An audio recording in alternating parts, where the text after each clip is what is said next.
ये उन दिनों की बात है जब गांधी जी 1916 में एक मीटिंग अटेंड करने के लिए लखनऊ गए हुए थे। तभी उनके पास एक किसान आता है जो अपने आप को राजकुमार शुक्ला बताता है और वो गांधी जी से कहता है कि आप मेरे साथ चंपारण चलिए और वहाँ के किसानों को उन पर होने वाले अत्याचार से आज़ाद कराइए। तो गांधी जी कहते हैं, मेरा अपॉइंटमेंट तो अभी कानपुर में है और वहाँ से मुझे कहीं और भी जाना है, इसीलिए मैं अभी आपके साथ नहीं आ सकता।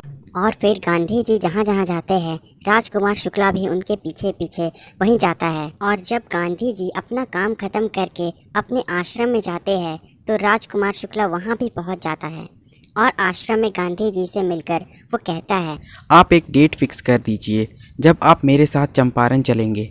राजकुमार शुक्ला के इस डेडिकेशन को देखकर गांधी जी उससे काफ़ी इम्प्रेस हो जाते हैं और वो उसे एक डेट बताते हैं जिस दिन वो कलकत्ता आने वाले होते हैं। और वो कहते हैं, जब मैं कलकत्ता आऊँगा तो तुम भी वहाँ पहुँच जाना और वहीं से चंपारण के लिए हम दोनों साथ चलेंगे। और उसके बाद कई महीने बीत जाते हैं और फिर जब गांधी जी कलकत्ता में अपना सारा काम खत्म कर लेते हैं तब वो राजकुमार शुक्ला के साथ ट्रेन से चंपारण के लिए निकल जाते हैं।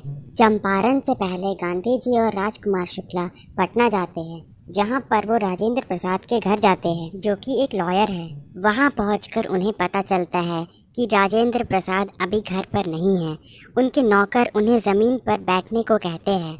जब गांधी जी पानी पीने के लिए कुएं के पास जाते हैं तो नौकर उन्हें रोक देते हैं और उन्हें दूर से ही पानी पिलाते हैं। गांधी जी को ये बात अच्छी नहीं लगती। जब गांधी जी इसके बारे में राजकुमार शुक्ला से पूछते हैं तो वो बताता है, यहाँ पर लोग अनटचेबिलिटी को बहुत मानते हैं और इन नौकरों को ये नहीं मालूम है कि हम अनटचेबल है या नहीं, इसीलिए वो आपको कुएं से पानी नहीं निकालने दे रहे थे।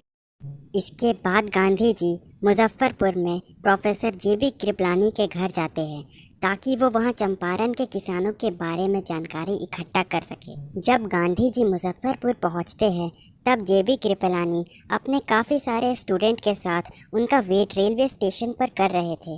मुजफ्फरपुर में 2 दिन गांधी जी प्रोफेसर मलकानी के घर रुकते हैं जो कि गवर्नमेंट स्कूल के टीचर होते हैं। वहाँ पर गांधी जी की मुलाकात कुछ और लॉयर्स के साथ होती है जो कि किसानों की तरफ से ही केस लड़ रहे होते हैं। वो लॉयर्स किसानों का केस लड़ने के लिए उनसे मोटी फीस लेते थे। इस पर गांधी जी उन्हें डांटते हैं और उनसे गांधी जी को पता चलता है कि चंपारण में जितने भी ज़मीन थे उन्हें बड़े बड़े टुकड़ों में अंग्रेज़ों ने बांट दिया था और अंग्रेज़ ही उन ज़मीनों के मालिक हो गए थे और इंडियन फार्मर्स सिर्फ उनमें काम करते थे।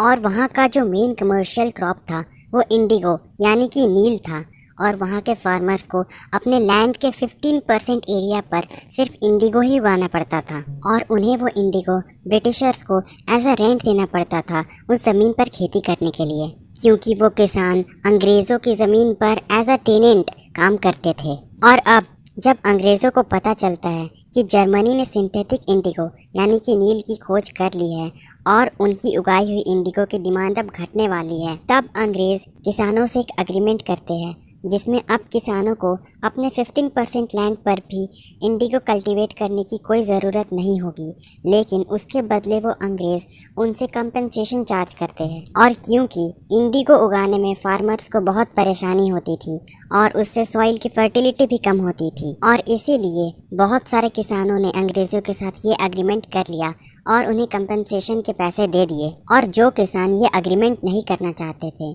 और अंग्रेज़ों को कंपनसेशन नहीं देना चाहते थे उनके साथ अंग्रेज़ों ने ज़बरदस्ती की और अपने गुंडों की मदद से उनसे एग्रीमेंट करवा लिया। और जब किसानों को जर्मनी के सिंथेटिक नील के बारे में पता चलता है तब उन्हें बहुत बुरा लगता है कि उनके साथ कितना गलत हुआ है और अब वो अपने पैसे वापस चाहते थे।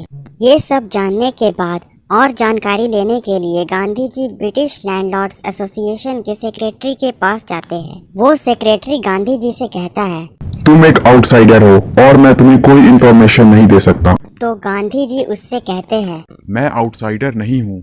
इन सब के बाद गांधी जी चंपारण पहुंच जाते हैं और वो चंपारण के मोतीहारी में एक घर को अपना हेडक्वार्टर बनाते हैं और वहीं से वो कुछ लॉयर्स के साथ लग जाते हैं किसानों के बारे में जानकारी इकट्ठा करने में। तब गांधी जी के पास एक रिपोर्ट आती है कि पास ही के गांव में एक किसान को बहुत बुरी तरह से मारा गया है और अगली सुबह गांधी जी एक हाथी के ऊपर बैठकर निकल जाते हैं उस गांव के लिए, लेकिन रास्ते में उन्हें ब्रिटिश पुलिस सुपरिटेंडेंट का एक मैसेंजर मिल जाता है और वो मैसेंजर गांधी जी को ऑर्डर करता है कि वो वापस चले जाए। गांधी जी उसकी बात मान लेते हैं और वो मैसेंजर भी उनके साथ उनके घर चला जाता है।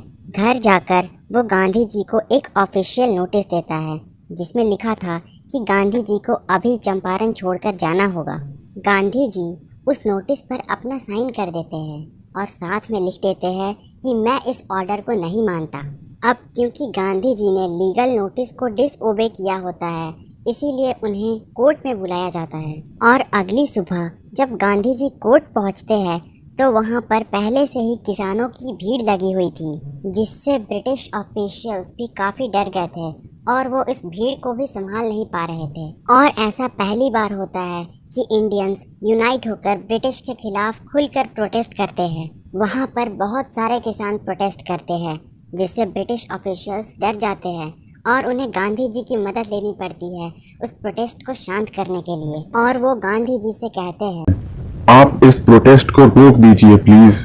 गांधी जी इस प्रोटेस्ट से काफ़ी खुश होते हैं क्योंकि किसानों का डर अब ब्रिटिशर्स के लिए कम हो रहा था, लेकिन वो कोई वायलेंस नहीं चाहते थे, इसीलिए उन्होंने प्रोटेस्ट को पीसफुली शांत कर दिया।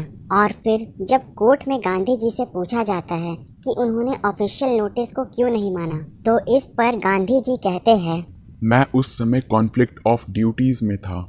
एक तरफ तो मैं लॉ ब्रेकर का एग्जाम्पल नहीं सेट करना चाहता था लोगों के सामने, और दूसरी तरफ अपने नेशन और ह्यूमैनिटी को सर्व करने की बात थी कि मुझे चंपारण के लोगों की मदद करनी है, और इसीलिए मैंने उस नोटिस को डिसओबे किया। मैंने लॉ को इसीलिए नहीं तोड़ा कि मैं लीगल अथॉरिटीज़ की रिस्पेक्ट नहीं करता, बल्कि मैंने लॉ को इसीलिए तोड़ा क्योंकि इन सब से ऊपर जो एक लॉ है मैं उसे फॉलो कर सकूं, जो कि होती है हमारे अंतर आत्मा की आवाज़।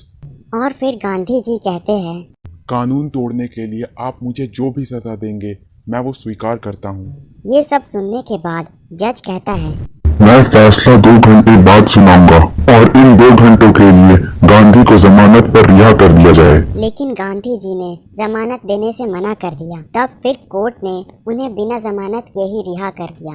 और जब 2 घंटे बाद कोर्ट दोबारा से शुरू हुई, तब जज ने कहा, हमें इस केस को सॉल्व करने के लिए कुछ दिनों का समय लगेगा, तब तक गांधी फ्रीडम से रह सकते हैं। और इसके बाद राजेंद्र प्रसाद, ब्रिज किशोर बाबू, मौलाना मजहरुल और इन्हीं के जैसे बड़े बड़े लॉयर्स बिहार पहुंच जाते हैं और वो इस बारे में गांधी जी से बात करते हैं। तभी गांधी जी उनसे पूछते हैं, अगर मुझे जेल में भेज दिया जाए तो तुम सब क्या करोगे? तभी उनमें से एक सीनियर लॉयर बोलता है, हम सब यहाँ पर आपकी मदद करने और आपको एडवाइस देने आए हैं, और अगर आपको ही जेल हो जाएगी तो हम किसे एडवाइस देंगे और किसकी मदद करेंगे? इसीलिए हम सब अपने घर चले जाएंगे। तब गांधी जी उनसे पूछते हैं, अगर तुम सब घर चले जाओगे तो किसानों पर जो अत्याचार हो रहा है उसका क्या होगा? तब फिर वो लॉयर्स आपस में कुछ देर बात करते हैं और फिर राजेंद्र प्रसाद कहते हैं, अगर गांधी जी बाहर से आकर किसानों के बारे में इतना सोच सकते हैं और उनके लिए जेल भी जाने तक को तैयार है, और हम सब तो यहाँ पास में ही रहते हैं और हम कहते हैं कि हम किसानों की मदद करते हैं, और अगर ऐसी स्थिति में हम ही घर वापस चले जाएंगे तो ये बहुत गलत बात होगी।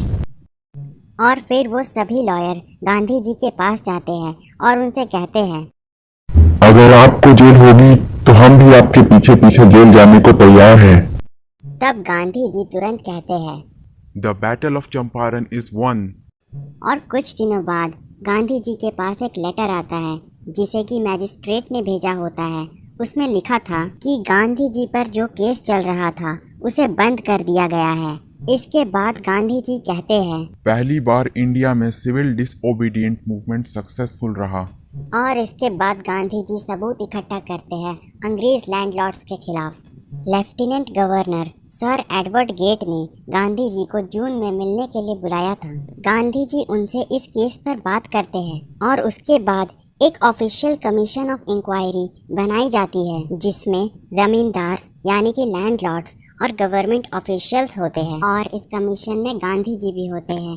जो कि अकेले ही सारे फार्मर्स को रिप्रेजेंट कर रहे थे। और उसके बाद गांधी जी अगले 7 महीनों तक चंपारण में ही रहते हैं और उसके बाद गांधी जी कई सारे सबूत पेश करते हैं, जिसके बाद कमीशन फैसला करती है कि फार्मर्स को उनका पेमेंट रिफंड किया जाएगा।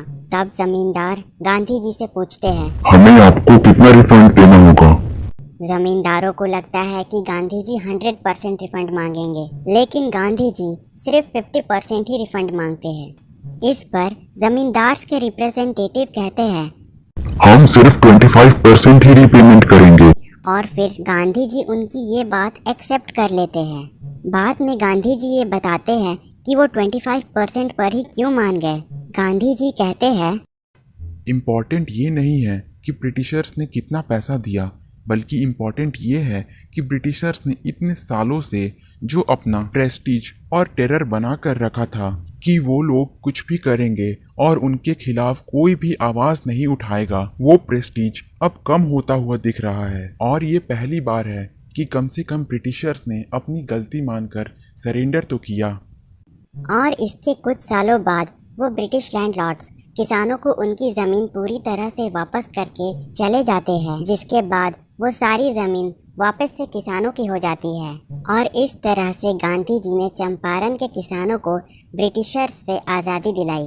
और फिर गांधी जी ने ये नोटिस किया कि चंपारण कल्चरली और सोशली काफ़ी पीछे है और उन्हें चंपारण के लोगों की डेवलपमेंट करने के लिए जल्द ही कुछ करना होगा। उन्होंने महादेवी देसाई और नरहरि पारिख, जो कि 2 टीचर्स थे, उन्हें चंपारण में बुलाया ताकि वो चंपारण के लोगों को एजुकेट कर सके। उनके साथ उनकी वाइफ्स भी आ गई थी। गांधी जी ने और भी बहुत सारे टीचर्स को बॉम्बे, पूना और कई अदर डिस्ट्रिक्ट से बुलाया और उन्होंने अपने सबसे यंगेस्ट बेटे देवदास और अपनी पत्नी को भी बुलाया। गांधी जी ने 6 विलेजेस में प्राइमरी स्कूल्स चालू करवाए, जिसमें उनकी वाइफ कस्तूरबा देवी लोगों को पर्सनल क्लीनलीनेस और सैनिटेशन का मतलब सिखा रही थी। और क्योंकि चंपारण की हेल्थ कंडीशंस भी कुछ अच्छी नहीं थी, इसीलिए गांधी जी ने एक डॉक्टर हायर किया जिन्होंने 6 मंथ्स अपनी सर्विस दी और उन्होंने 3 मेडिसिन अवेलेबल कराए, कैस्टर ऑयल, क्वाइनाइन और सल्फर ऑइंटमेंट। गांधी जी ने ये भी नोटिस किया कि वहाँ की लेडीज़ के कपड़े काफ़ी गंदे और मैले थे और एक लेडी ने कस्तूरबा देवी को ये बताया कि उसके पास कोई अलमारी या संदूक नहीं है, इसीलिए उनके कपड़े गंदे हैं। और तो और उनके पास सिर्फ एक ही साड़ी है। गांधी जी बताते हैं कि चंपारण की ये घटना उनके जीवन में एक नया मोड़ थी और वो कहते हैं कि जो कुछ भी उन्होंने किया वो एक साधारण सी बात है। और फिर उन्होंने कहा, मेरे ही देश में अंग्रेज मुझ पर हुक्म नहीं चला सकते। और फिर गांधी जी बताते हैं कि उन्होंने एक ऐसे आज़ाद भारत को बनाने की कोशिश की थी जो अपने ही पैरों पर खड़ा हो सके और भारत को आज़ाद कर सके। इसके बाद हमें बताया जाता है कि चंपारण वाले केस के स्टार्टिंग में चार्ल्स फ्रियर एंड्रयूज, जो कि अंग्रेज़ों का एक शांति दूत था, वो गांधी जी से काफ़ी इम्प्रेस होकर उनका फॉलोअर बन गया था और अब उसे फिजी आइलैंड्स पर अपनी ऑफिशियल ड्यूटी के लिए जाना था, इसीलिए वो गांधी जी से विदा लेने आने वाला था। और इसी पर गांधी जी के वकील दोस्त ये सोच रहे थे कि अगर एंड्रयूज चंपारण में ही रुक जाए और उनकी मदद करे तो उनके लिए अच्छा होगा। और अगर गांधी जी भी एंड्रयूज को अपने साथ शामिल करने के लिए तैयार हो जाए तो एंड्रयूज भी इसके लिए तैयार है। लेकिन गांधी जी इसका जोरदार विरोध करते हैं और वो उन लॉयर्स को बोलते हैं, तुम सब सोचते हो कि ये एक अनइक्वल फाइट है और अगर एक अंग्रेज हमारे साथ आ जाए तो हमारी हेल्प हो जाएगी। इससे तुम्हारे मन की दुर्बलता मुझे दिखाई देती है। हमारा उद्देश्य न्याय पाना है और तुम सबको लड़ाई जीतने के लिए अपने ऊपर विश्वास रखना चाहिए और इसीलिए हमें मिस्टर एंड्रयूज की मदद नहीं लेनी चाहिए क्योंकि वो एक अंग्रेज है। लॉयर्स कहते हैं, गांधी जी ने हमारी मन की बात पकड़ ली। और उसी बीच राजेंद्र प्रसाद कमेंट करते हैं, हमारे पास इसका कोई जवाब नहीं था और इसी तरह गांधी जी ने हमें सेल्फ रिलायंस यानी कि आत्मनिर्भरता का पाठ सिखाया। अगर आपको ये एनिमेटेड एक्सप्लेनेशन वीडियो अच्छा लगा तो प्लीज़ यार चैनल को सब्सक्राइब कर लेना।